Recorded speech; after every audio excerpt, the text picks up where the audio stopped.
Hello दोस्तों, नमस्ते, प्रणाम, जय श्री राम जी, राधे राधे। आप सबकी स्वागत करती हूँ अपने यूट्यूब चैनल में। मेरी प्यारी बहनी दीदी माताएं को स्वागत है हमारे चैनल में।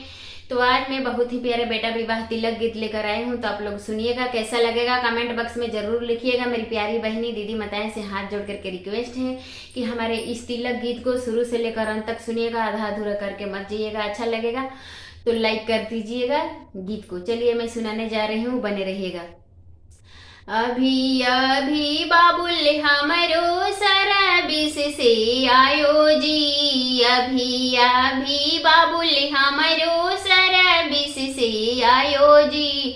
दौड़ले दौड़ले जाले बाबू पापा जी के पास जी, दौड़ले दौड़ले जाले बाबू पापा जी के पास जी।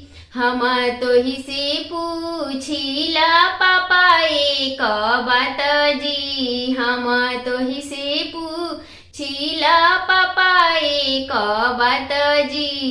काहे खातिर पापा आयो इतना लोग जी, काहे खातिर पापा आयो इतना लोग जी। अभी अभी बाबुल हमरो सरबिस से आयो जी, अभी अभी बाबुल हमरो सरबिस से आयो जी। दौड़ले दौड़ले जाले बाबू चाचा जी के पास जी, दौड़ले दौड़ले जाले बाबू चाचा जी के पास जी। हम तो ही से पूछिला चाचा एक बात जी, हम तो ही से पूछिला चाचा एक बात जी। काहे खातिर चाचा आयो इतना लोग जी, काहे खातिर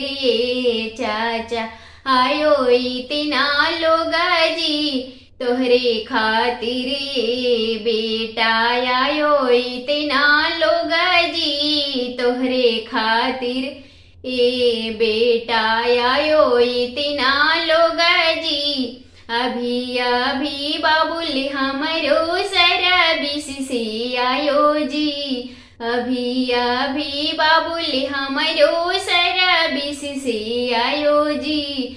दौड़ले दौड़ले जाले बाबू भैया जी के पास जी, दौड़ले दौड़ल जाले बाबू भैया जी के पास जी। हम तो ही से पूछिला भैया एक बात जी, हम तो ही से पूछिला भैया एक बात जी। काहे खातिर भैया आयो इतना लोग जी, काहे खातिर भैया आयो इतना लोग जी। तोहरे खातिर बाबू आयो इतना लोग जी, तोहरे खातिर बाबू आयो इतना लोग जी।